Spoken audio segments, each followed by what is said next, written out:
friends, it's Tracy. I am super excited for today's video because we are going to customize these ears into some Star Wars ears, and I'm going to attempt to vlog the painting and crafting process. The plan is to turn these into Sabine Wren ears from Star Wars Rebels, mostly based on her armor, but also with some loth cats. I did some prep work here already, and these started as the Disney 100 ears that I got on clearance. I took off the bow and the plaque and then put a layer of gesso on to give myself an even surface to sketch on. On the flip side is where I started a little bit already, and I don't always trust myself with very symmetrical things like perfect circles and like the visor of the helmet.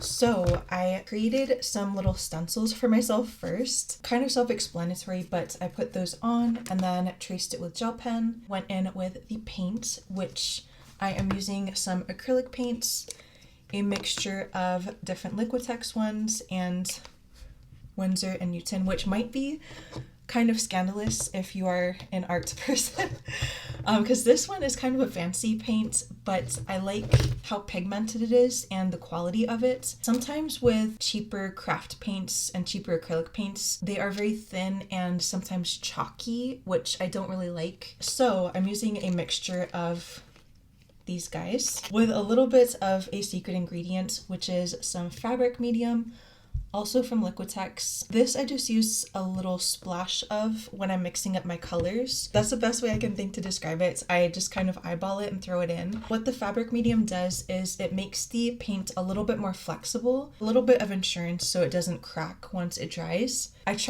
have a lot to say about art supplies, but sometimes I feel like I'm over explaining, so I will just leave things at that. Here's a little comparison of the sketch versus the actual so far. The Starbird did come out a little bit bigger on the ear than I thought it would, so I'm gonna change plans a little bit here and do some splatter paint on this side to make it a little more exciting and not just like a boring solid color. I am kind of nervous about vlogging this process because I feel like things could get very chaotic, but we'll see what happens. I have a little palette here with the colors I mixed up already, the main 3 colors for this whole project.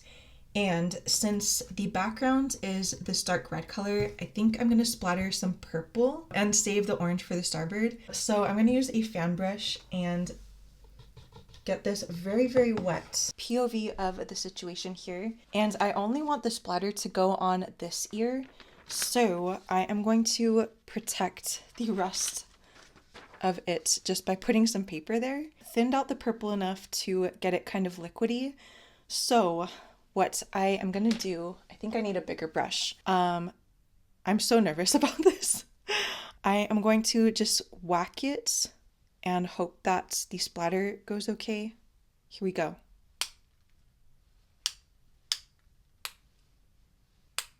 I just splattered a bunch of it on my arm. Oh my goodness, this is so messy.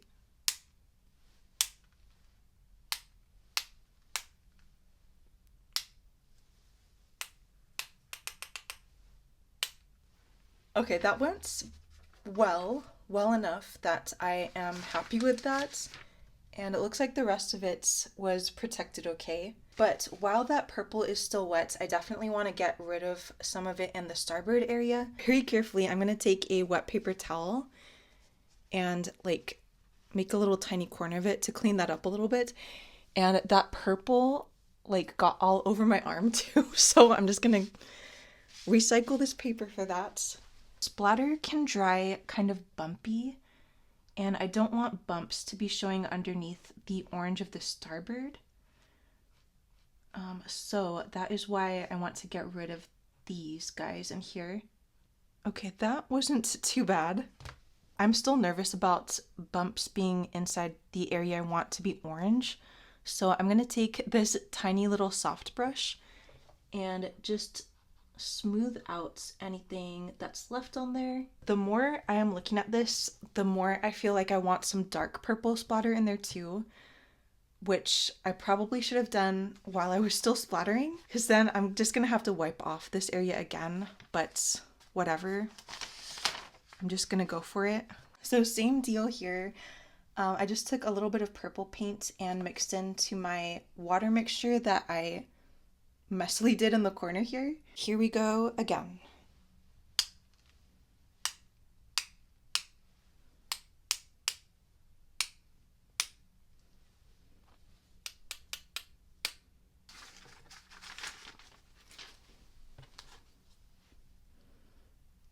Okay, that looks pretty cool. It's almost like a spray paint splatter or something, which is kind of what I was hoping for. Same deal, cleaning up all the little things inside the starboard. If you splatter paints for a project, don't do what I just did and do this outside, because it literally got everywhere. As I feared, this has gotten a little bit chaotic already, but we are okay. I was able to wipe the paint off the wall, so all good there. And while the splatter is drying on the starboard side, I am very carefully going to work on the helmet side. I'm trying to keep the coats of paint very thin. Again, throwing shade to the turning red ears here, but the paint and the gesso on that one was so thick that it just kind of turned into a mess all around. I feel like when we know better, we do better. So that's what I'm trying to do here. Also being very careful to use a soft brush with a very light hand.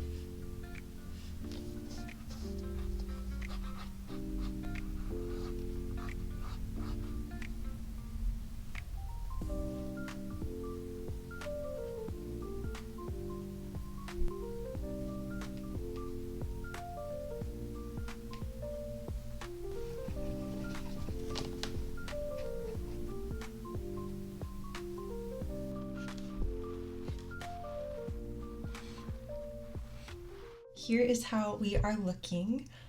I am so excited about this. I love Star Wars Rebels and Sabine so much, but I deviated from the plan again a little bit and ended up adding the circle part of the starboard design. The longer I looked at it, the splatter was nice, but I felt like it still needed something else. So I decided to go in with some posca marker to add that circle in. Followed the stitching line along the edge of the ear there as kind of a guideline for as nice of a circle as I could.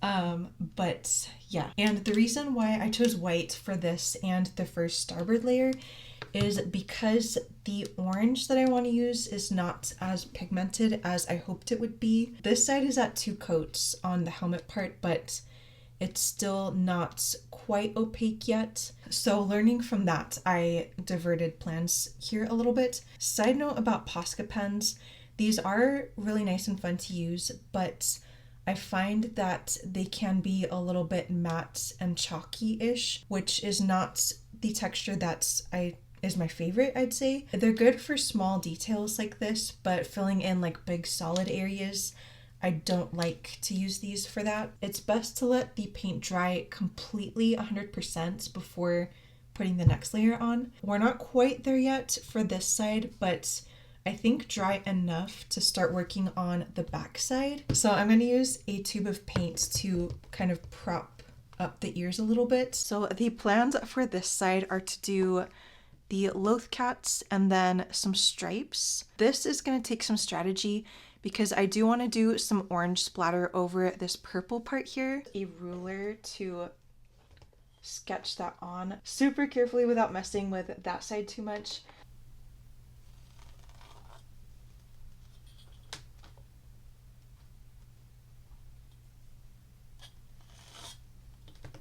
I keep getting nervous about this side because I feel like I'm like smearing something without realizing it. I think I will also sketch the loth cats in on this side and paint the background of them white and then the background of the ear, the background color. But first doing the purple on this side so that can get on and dry.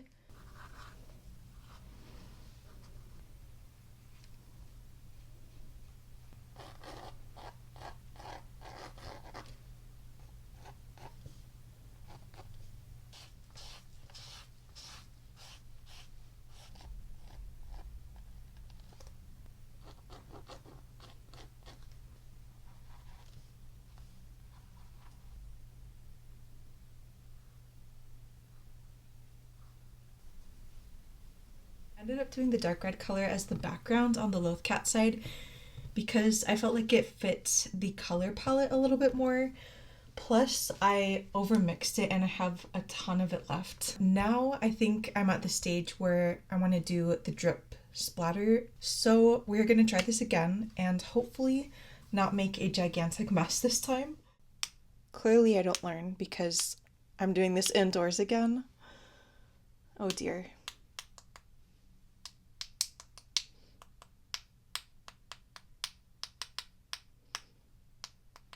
Holding the fan brush closer to the ears and not hitting it quite as hard this time. I find the harder you hit it, the bigger the trajectory is for sure.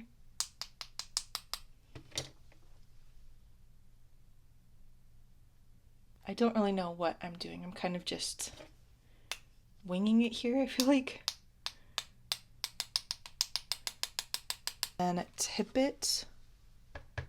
Maybe I can get it to drip a little bit. Because I wanted to... Sabine, I feel like, uses a lot of spray paint, so I wanted to try to emulate that look a little bit. That drip is pretty big. You know what? It is what it is. I'm not gonna mess with it more. Or maybe I will. This is the chaos of the creative process sometimes. And I'm looking at it from far away and I feel like some of it is a little unbalanced. Okay, putting my brush down and we're gonna leave that to dry.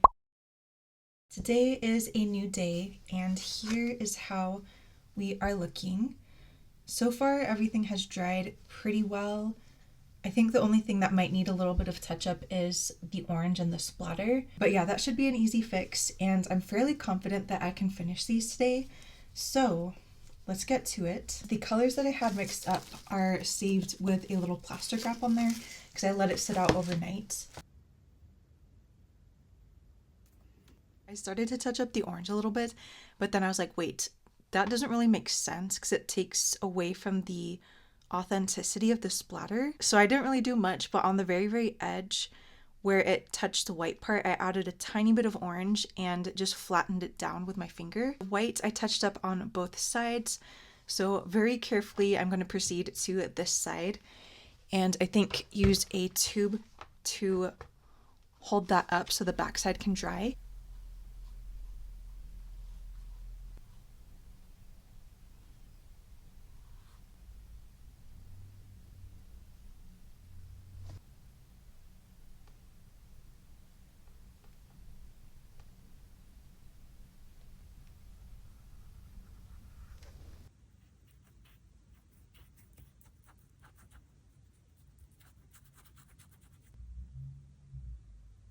Check in on how the front is looking. I think the back is dry enough now that I can just lay it flat, but so far so good. I saved these two little dots to do with posca marker because I feel like that might be easier. Midway through the helmet, I kind of thought that the orange was too yellowy looking, so I added some red-ish orange over it, and I feel like that looks better. Now that I've darkened the orange on this side, I feel like the starboard looks a little bit out of place, like the color of it. I don't know, maybe I'm overthinking it. The posca markers I do want to test on a piece of paper and just get the ink flowing because sometimes the ink just like glops out. That one looks okay. Ooh, that might be the orange I want to use.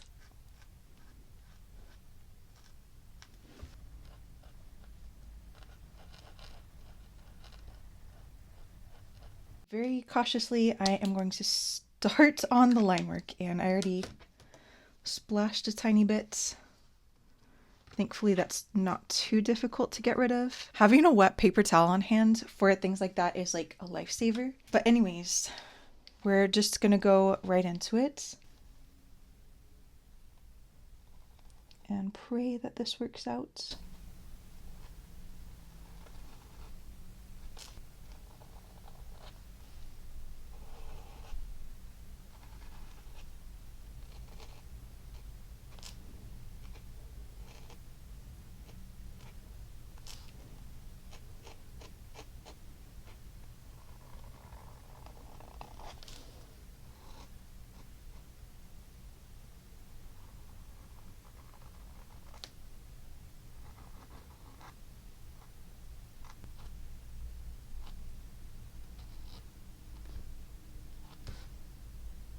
I feel like I should also add a line on the bottom of the helmet. I don't know, it just feels a little bit unbalanced to me, so I'm just gonna wing it.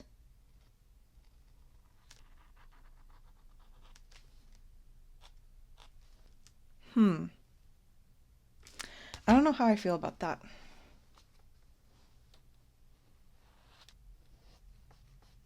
Okay, very much figuring this out on the fly, but I'm gonna try just some watered down white.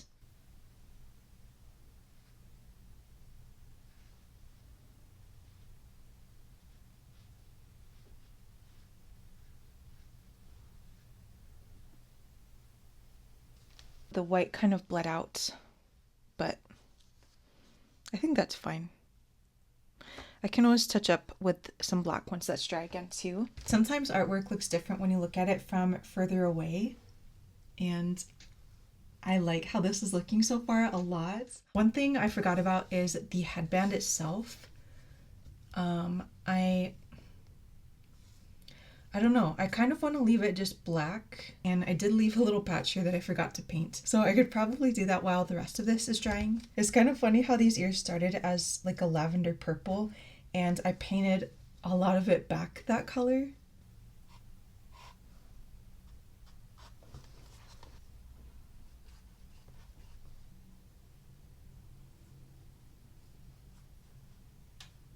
The time has come for possibly the most exciting part of this project, which is the loth cats. The color I think I'm gonna go with is this reddish orange color. Always a little bit nervous about line work like this.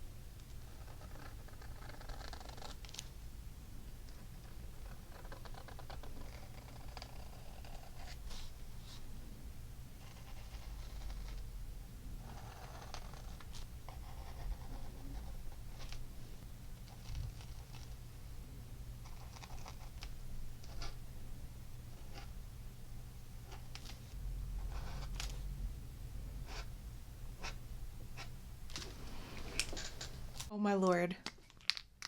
I just did something so stupid. I just stuck my elbow into my paint palette. Oh my goodness. Okay, I'm gonna go wash this out. I think I caught it in time, so we are good. It washed out. I've been switching the camera between a tripod here and like bending in a way to paint so the camera is still like has a good view, you know? And sometimes just managing the craft itself and the camera and all the supplies is a little challenging, but we're all good. It washed out, and the loth cats are just about done.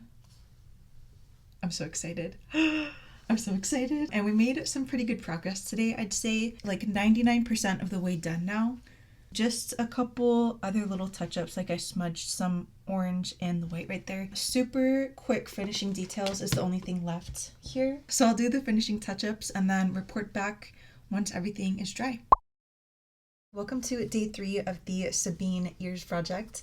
So we are nice and dry now, and spur of the moment decided to add Once a Rebel on this side, so it made this make a little bit more sense. Now we are ready for the Mod Podge, which is this right here. Mod Podge doesn't always mix well with Posca marker. The Posca has to be like super dry. I've left these for almost 24 hours now, so we should be good. I'm gonna go in with this, and it's the consistency of like Elmer's glue pretty much. So I'm going to use a very soft craft brush to apply it on there. It looks a little bit scary at first, but it does dry clear. Gets tacky pretty quickly, so definitely want to work fast here.